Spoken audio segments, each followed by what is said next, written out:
On October 4, 2018, the White House released a briefing statement regarding foreign policy titled Remarks by Vice President Pence on the Administration and #8217 Policy toward China. That briefing statement said, the Hudson Institute, Washington, D.C. 11:07 a.m. Eastern Daylight Time. The Vice President, thank you, Ken, for that kind introduction. To the members of the Board of Trustees, to Dr. Michael Pillsbury, to our distinguished guests, and to all of you who, true to your mission in this place, think about the future in unconventional ways, it is an honor to be back at the Hudson Institute. For more than a half a century, this institute has dedicated itself to advancing global security, prosperity, and freedom. And while Hudson's hometowns have changed over the years, one thing has been constant: you have always advanced that vital truth, that American leadership lights the way. And today, speaking of leadership, allow me to begin by bringing greetings from a great champion of American leadership at home and abroad. I bring greetings from the 45th President of the United States of America, President Donald Trump. Applause. From early in this administration, President Trump has made our relationship with China and President Xi a priority. On April 6 of last year, President Trump welcomed President Xi to Mar-a-Lago. On November 8 of last year, President Trump traveled to Beijing, where China's leader welcomed him warmly. Over the course of the past 2 years, our president has forged a strong personal relationship with the President of the People's Republic of China, and they've worked closely on issues of common interest, most importantly the denuclearization of the Korean Peninsula. But I come before you today because the American people deserve to know that, as we speak, Beijing is employing a whole-of-government approach, using political, economic, and military tools, as well as propaganda, to advance its influence and benefit its interests in the United States. China is also applying this power in more proactive ways than ever before, to exert influence and interfere in the domestic policy and politics of this country. Under President Trump's leadership, the United States has taken decisive action to respond to China with American action, applying the principles and the policies long advocated in these halls. In our national security strategy that the President Trump released last December, he described a new era of great power competition. Foreign nations have begun to, as we wrote, reassert their influence regionally and globally, and they are contesting left square bracket America's right square bracket geopolitical advantages and trying left square bracket in essence right square bracket to change the international order in their favor.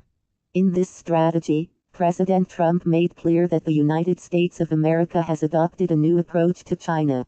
We seek a relationship grounded in fairness, reciprocity, and respect for sovereignty, and we have taken strong and swift action to achieve that goal. As the President said last year on his visit to China, in his words, we have an opportunity to strengthen the relationship between our two countries and improve the lives of our citizens. Our vision of the future is built on the best parts of our past, when America and China reached out to one another in a spirit of openness and friendship. When our young nation went searching in the wake of the Revolutionary War for new markets for our exports, the Chinese people welcomed American traders laden with ginseng and fur. When China suffered through indignities and exploitations during her so-called century of humiliation, America refused to join in, and advocated the open door policy, so that we could have freer trade with China, and preserve their sovereignty.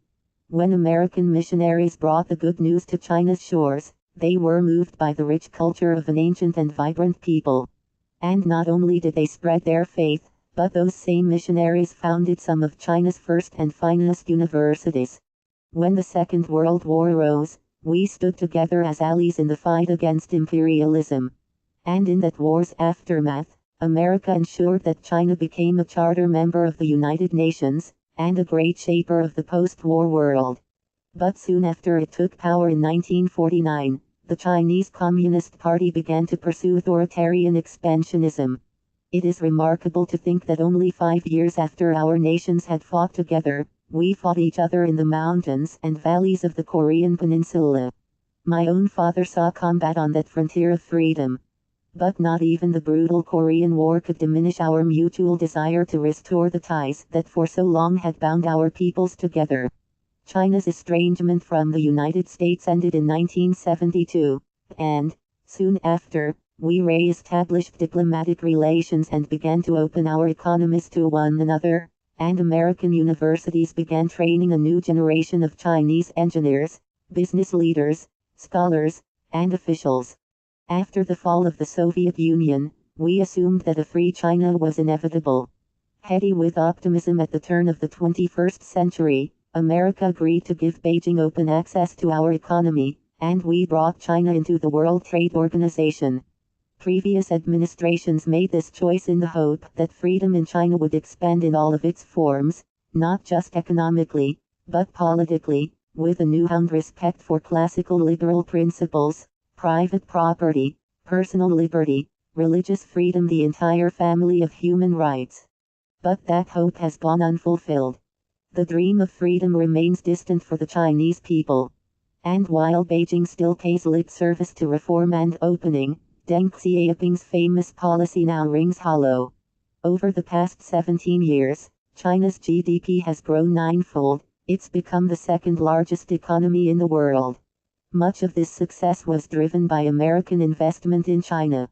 And the Chinese Communist Party has also used an arsenal of policies inconsistent with free and fair trade, including tariffs, quotas, currency manipulation, forced technology transfer, intellectual property theft, and industrial subsidies that are handed out like candy to foreign investment.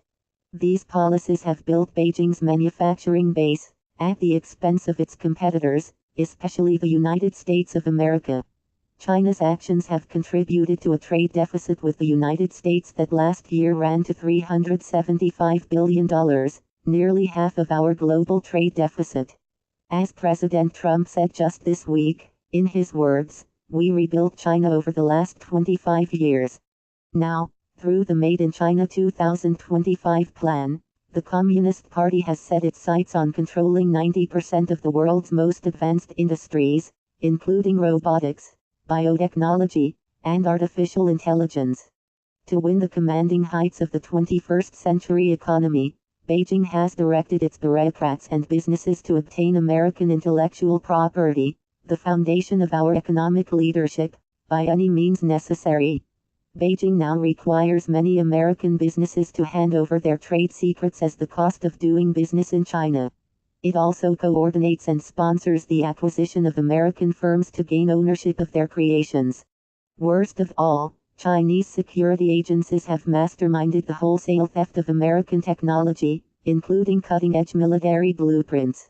And using that stolen technology, the Chinese Communist Party is turning plowshares into swords on a massive scale.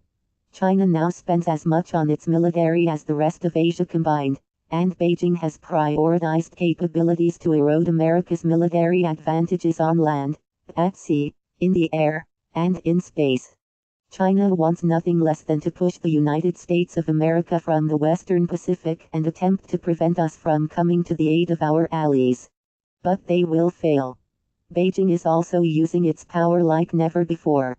Chinese ships routinely patrol around the Senkaku Islands, which are administered by Japan.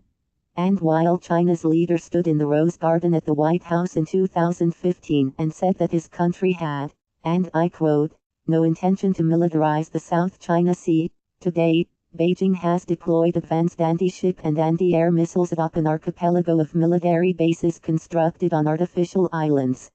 China's aggression was on display this week, when a Chinese naval vessel came within 45 yards of the USS Decatur as it conducted freedom of navigation operations in the South China Sea, forcing our ship to quickly maneuver to avoid collision. Despite such reckless harassment, the United States Navy will continue to fly, sail, and operate wherever international law allows and our national interests demand. We will not be intimidated and we will not stand down. Applause. America had hoped that economic liberalization would bring China into a greater partnership with us and with the world. Instead, China has chosen economic aggression, which has in turn emboldened its growing military. Nor, as we had hoped, has Beijing moved toward greater freedom for its own people. For a time, Beijing inched toward greater liberty and respect for human rights. But in recent years, China has taken a sharp U-turn toward control and oppression of its own people. Today, China has built an unparalleled surveillance state, and it's growing more expansive and intrusive, often with the help of US technology. What they call the Great Firewall of China likewise grows higher, drastically restricting the free flow of information to the Chinese people. And by 2020, China's rulers aim to implement an Orwellian system premised on controlling virtually every facet of human life, the so-called social credit score. In the words of that program's official blueprint, it will allow the trustworthy to roam everywhere under heaven, while making it hard for the discredited to take a single step. And when it comes to religious freedom, a new wave of persecution is crashing down on Chinese Christians, Buddhists, and Muslims. Last month, Beijing shut down one of China's largest underground churches. Across the country, authorities are tearing down crosses, burning Bibles, and imprisoning believers. And Beijing has now reached a deal with the Vatican that gives the avowedly atheist Communist Party a direct role in appointing Catholic bishops. For China's Christians, these are desperate times. Beijing is also cracking down on Buddhism. Over the past decade, more than 150 Tibetan Buddhist monks have lit themselves on fire to protest China's repression of their beliefs and their culture. And in Xinjiang, the Communist Party has imprisoned as many as 1 million Muslim Uyghurs in government camps where they endure around-the-clock brainwashing. Survivors of the camps have described their experiences as a deliberate attempt by Beijing to strangle Uyghur culture and stamp out the Muslim faith. As history attests, though, a country that oppresses its own people rarely stops there. And Beijing also aims to extend its reach across the wider world. As Hudson's own Dr. Michael Pillsbury has written, China has opposed the actions and goals of the US government. Indeed, China is building its own relationships with America's allies and enemies that contradict any peaceful or productive intentions of Beijing. In fact, China uses so-called debt diplomacy to expand its influence. Today, that country is offering hundreds of billions of dollars in infrastructure loans to governments from Asia to Africa to Europe and even Latin America. Yet the terms of those loans are opaque at best, and the benefits invariably flow overwhelmingly to Beijing. Just ask Sri Lanka, which took on massive debt to let Chinese state companies build a port of questionable commercial value. 2 years ago, that country could no longer afford its payments, so Beijing pressured Sri Lanka to deliver the new port directly into Chinese hands. It may soon become a forward military base for China's growing blue water navy. Within our own hemisphere, Beijing has extended a lifeline to the corrupt and incompetent Maduro regime in Venezuela that's been oppressing its own people. They pledged $5 billion in questionable loans to be repaid with oil. China is also that country's single largest creditor, saddling the Venezuelan people with more than $50 billion in debt, even as their democracy vanishes. Beijing is also impacting some nations' politics by providing direct support to parties and candidates who promise to accommodate China's strategic objectives. And since last year alone, the Chinese Communist Party has convinced 3 Latin American nations to sever ties with Taipei and recognize Beijing. These actions threaten the stability of the Taiwan Strait, and the United States of America condemns these actions. And while our administration will continue to respect our One China policy, as reflected in the 3 joint communiques and the Taiwan Relations Act, America will always believe that Taiwan's embrace of democracy shows a better path for all the Chinese people. Applause. Now these are only a few of the ways that China has sought to advance its strategic interests across the world, with growing intensity and sophistication. Yet previous administrations all but ignored China's actions. And in many cases, they abetted them. But those days are over. Under President Trump's leadership, the United States of America has been defending our interests with renewed American strength.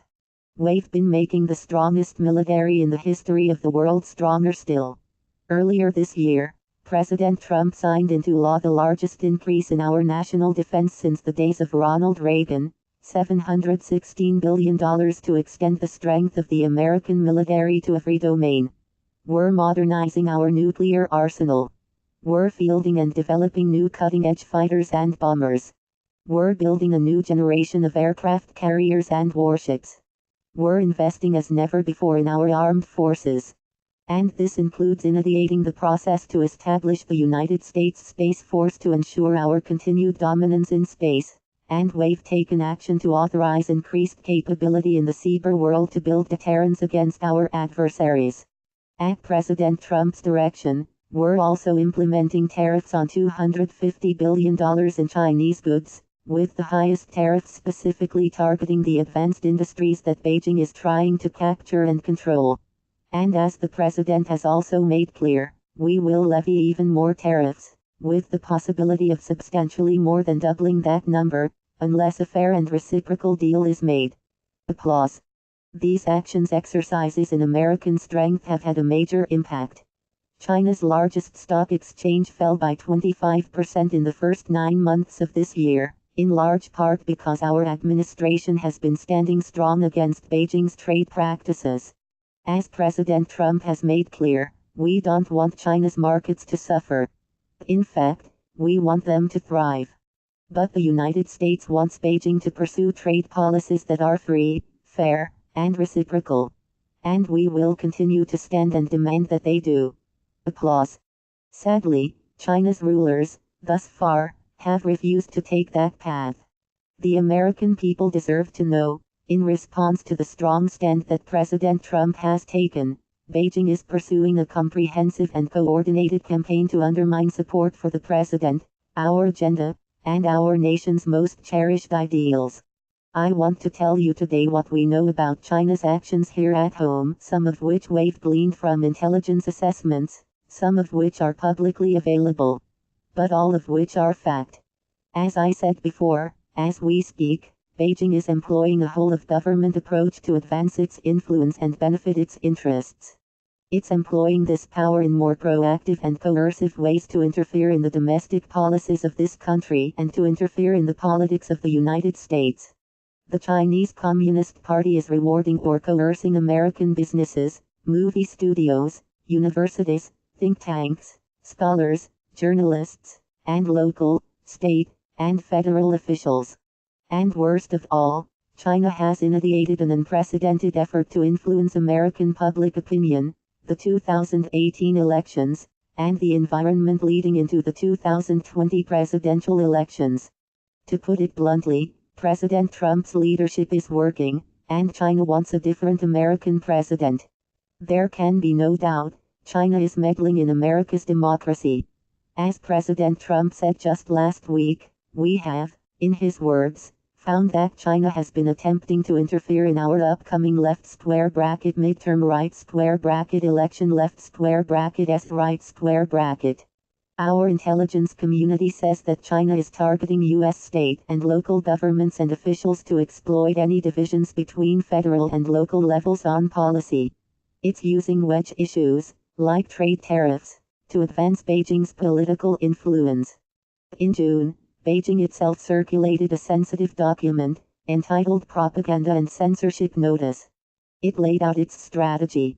It stated that China must, in their words, strike accurately and carefully, splitting apart different domestic groups in the United States of America. To that end, Beijing has mobilized covert actors, front groups, and propaganda outlets to shift Americans' perception of Chinese policy. As a senior career member of our intelligence community told me just this week, what the Russians are doing pales in comparison to what China is doing across this country. And the American people deserve to know it. Senior Chinese officials have also tried to influence business leaders to encourage them to condemn our trade actions, leveraging their desire to maintain their operations in China. In one recent example, China threatened to deny a business license for a major U.S. corporation if they refused to speak out against our administration's policies. And when it comes to influencing the midterms, you need only look at Beijing's tariffs in response to ours. The tariffs imposed by China to date specifically targeted industries and states that would play an important role in the 2018 election. By one estimate, more than 80% of U.S. counties targeted by China voted for President Trump and I in 2016. Now China wants to turn these voters against our administration.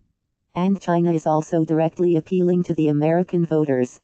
Last week, the Chinese government paid to have a multi-page supplement inserted into the Des Moines Register, the paper of record of the home state of our ambassador to China, and a pivotal state in 2018 and 2020. The supplement, designed to look like the news articles, cast our trade policies as reckless and harmful to yuans. Fortunately, Americans aren't buying it. For example, American farmers are standing with this president and are seeing real results from the strong stance that has taken, including this week's U.S.-Mexico-Canada agreement, where we've substantially opened North American markets to U.S. products. The USMCA is a great win for American farmers and American manufacturers. Applause. But China's actions aren't focused solely on influencing our policies and politics. Beijing is also taking steps to exploit its economic leverage, and the allure of their large marketplace, to advance its influence over American businesses. Beijing now requires American joint ventures that operate in China to establish what they call party organizations within their company, giving the Communist Party a voice, and perhaps a veto, in hiring and investment decisions. Chinese authorities have also threatened U.S. companies that depict Taiwan as a distinct geographic entity, or that stray from Chinese policy on Tibet. Beijing compelled Delta Airlines to publicly apologize for not calling Taiwan a province of China on its website. And it pressured Marriott to fire a U.S. employee who merely liked a tweet about Tibet. And Beijing routinely demands that Hollywood portray China in a strictly positive light. It punishes studios and producers that don't. Beijing's censors are quick to edit or outlaw movies that criticize China, even in minor ways. For the movie, World War Z, they had to cut the script's mention of a virus because it originated in China. The movie, Red Dawn, was digitally edited to make the villains North Korean, not Chinese. But beyond business and entertainment, the Chinese Communist Party is also spending billions of dollars on propaganda outlets in the United States and, frankly, around the world. China Radio International now broadcasts Beijing-friendly programs on over 30 U.S. outlets, many in major American cities. The China Global Television Network reaches more than 75 million Americans, and it gets its marching orders directly from its Communist Party masters.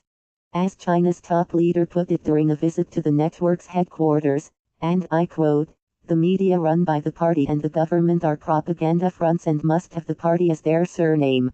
It's for those reasons and that reality that, last month, the Department of Justice ordered that network to register as a foreign agent."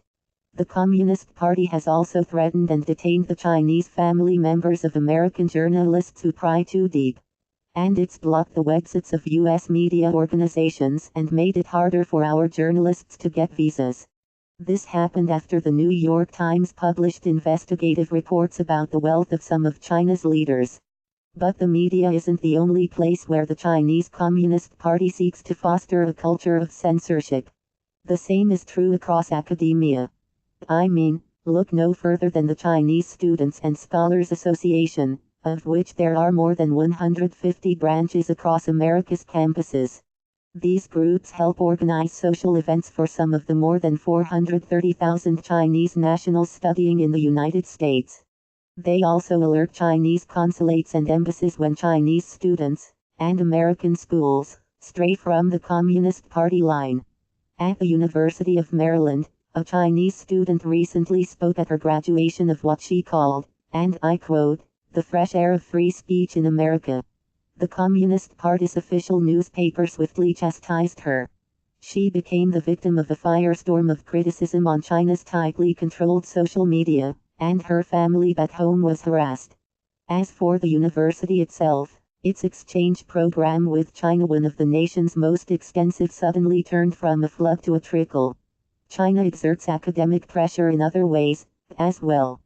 Beijing provides generous funding to universities, think tanks, and scholars, with the understanding that they will avoid ideas that the Communist Party finds dangerous or offensive.